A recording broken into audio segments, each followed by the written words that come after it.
Ողջույն եւ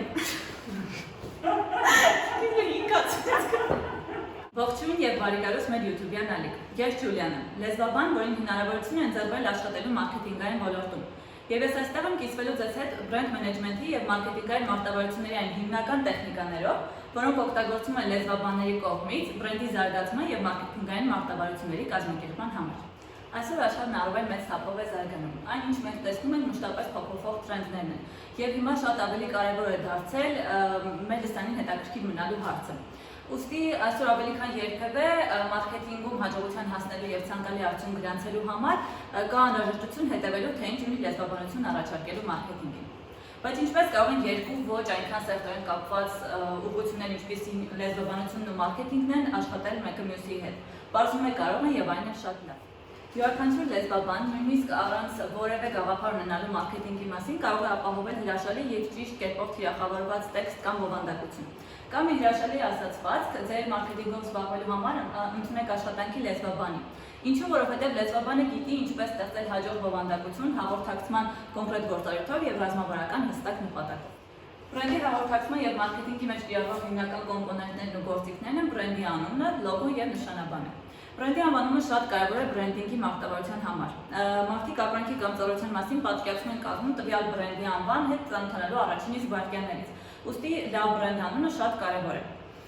Հաջորդը մեզ մոտ լոգոն է։ Լավ դիզայնավորված լոգոն հեշտ միջոց է համոզելու համար մեր պոտենցիալ հաճախորդին, որ մեր բիզնեսը պրոֆեսիոնալ է, վստահելի եւ ապահովում է որակյալ ապրանք կամ ծառայություն։ Մյուսը նշանաբանն է։ Գրավիչ եւ հետաքրքիր եւ ինչն ամենակարևորն է իմաստալից նշանաբան ունենալը օգնում է բրենդին մեծ հաջողությունների հասնել։ Ահա պատճառներից մի քանիսը, թե ինչու նշանաբաններն այդքան կարևոր մարքեթինգում։ Բրենդի դիրքավորում եւ ճանաչում։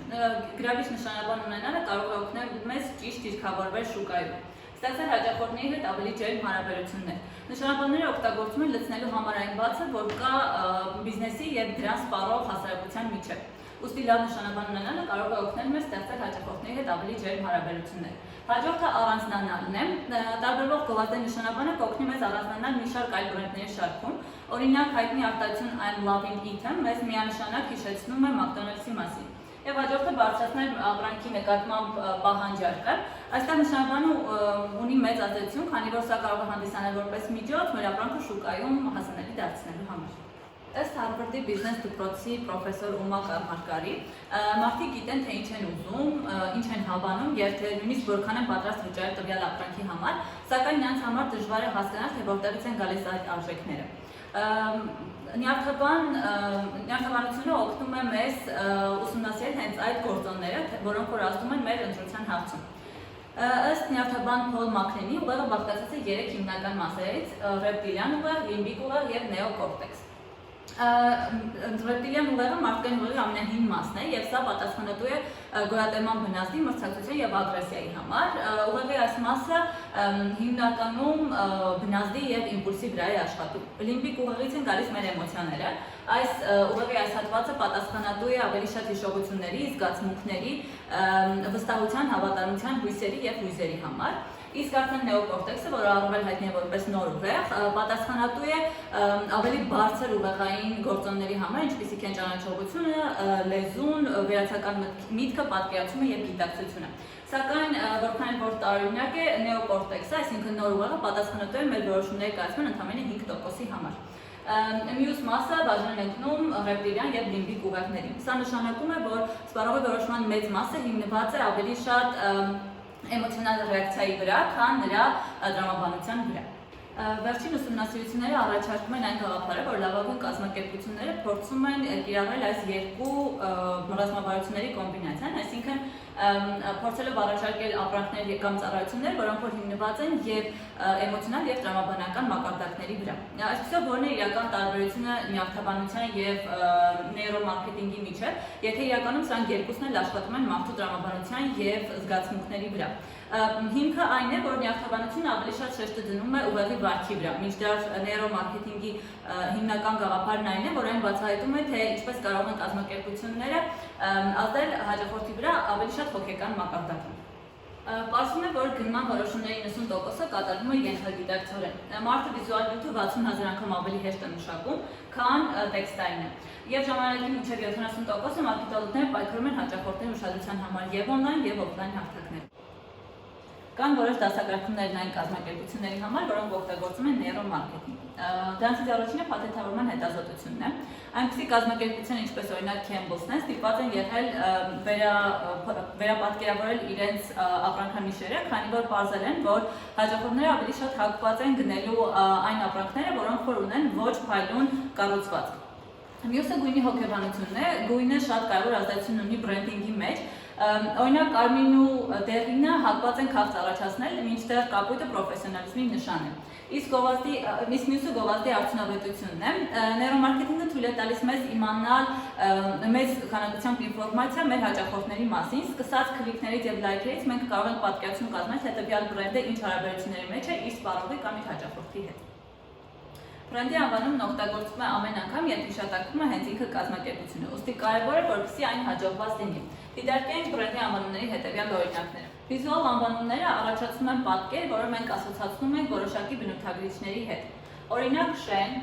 Բուրմունգ, Samsung։ Samsung-ը ծագում է կորեերեն 3 աստղ արտահայտությունից, 3-ը առատության նշան է, իսկ աստղը հավերժության։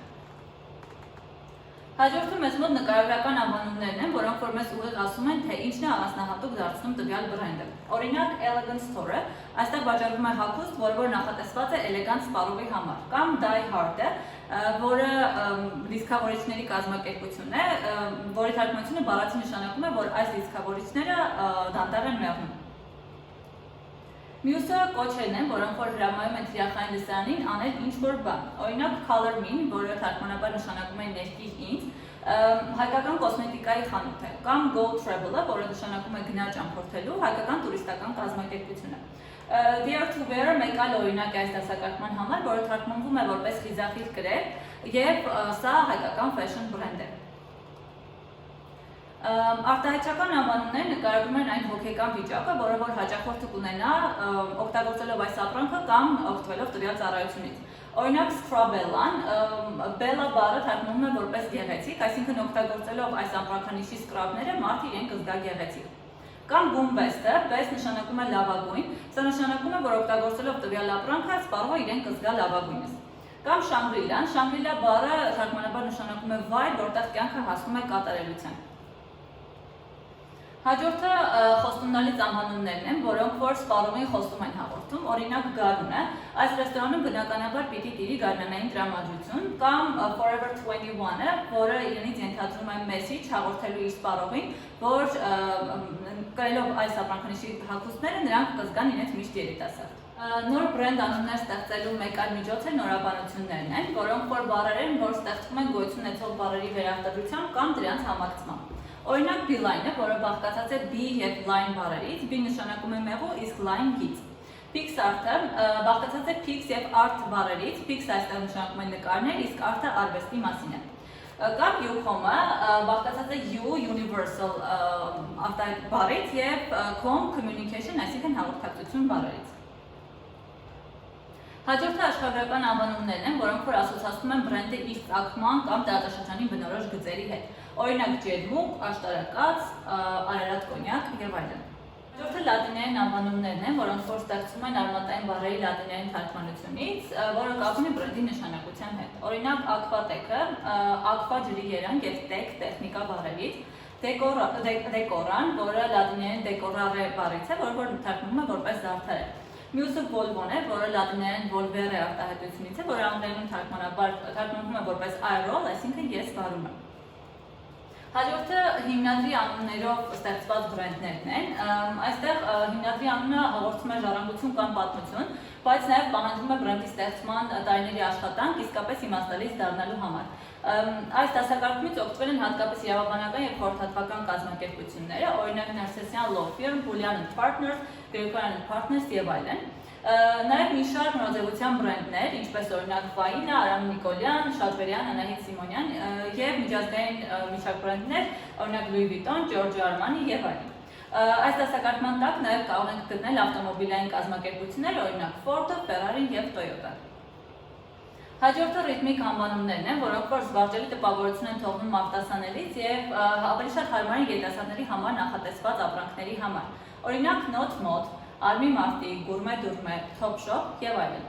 Հաջորդը ակրոնիմներն են, սրանք ապահովումներն են, որոնք որ բարձրացնում են երկար անունները, բայց նաեւ ամենաարդյունավետն են եւ ձևավորվում են այն ձևով, որպեսզի ասելիք հաղորդեն։ Օրինակ SAS Group կամ SGEST, որը բացվում է որպես Zero Gravity Established։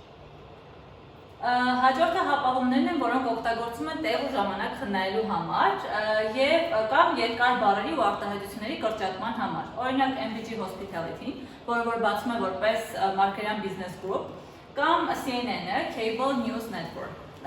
Հապաղումները մեծ մասամբ կիրառվում են նաև բանկային ոլորտում, օրինակ BB-ն, որը բացվում է որպես Biblos Bank, CBA-ը Central Bank of Armenia, ABB Art Business Bank եւ այլն։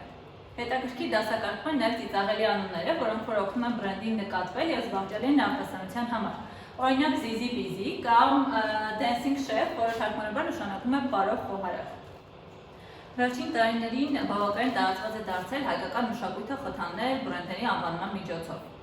Հայկական մշակույթի էլեմենտները հատկապես կարելի է գտնել ռեստորանային ոլորտի բրենդների մեջ։ Օրինակ լավաշ, շերեփ, ուժ, կճուճ, լոշ, քամանչա, ոստան, ծիրանի, չինար եւ այլն։ Հայկական բրենդների շարքում հետաքրքրաշարժ տարբերակում կա այն բրենդ անվանումների համար, որոնք որ ավարտվում են E կամ E տառակապակցությամբ, որոնք որ ունեն էություն կամ լինել իմաստը։ Օգտագործելով դասական ուղղագրությունը ժամանակակից համատեքստում, բրենդ ստրատեգները փորձել են կարևորել հայկական մշակութային էթնոսի պահպանումը, այդ օրինակներից են գինեն, ռուզանեն, ծիրանեն, լուսեն եւ այլն։ Բրենդի անվանման ոլորտը բավականին բարդ եւ մարտահրավերային է, բայց եթե կարողանանք գտնել ճիշտ եւ մեր բրենդին համապատասխան անվանում, ապա հաջողությունը անխուսափելի կլինի։ Լեզվի ռազմավարական օգտագործումն այն ինչ անհրաժեշտ է մարքեթինգի մասնագետին հասնելու համար բրենդի ճանաչմանը։ Լեզվաբանությունը օգնում է մարքեթինգին գտնել ռազմավարական խնդիրների ճիշտ լուծումները, իսկ լավ մտածված բրենդի անվանումը հաջողության բանալի է։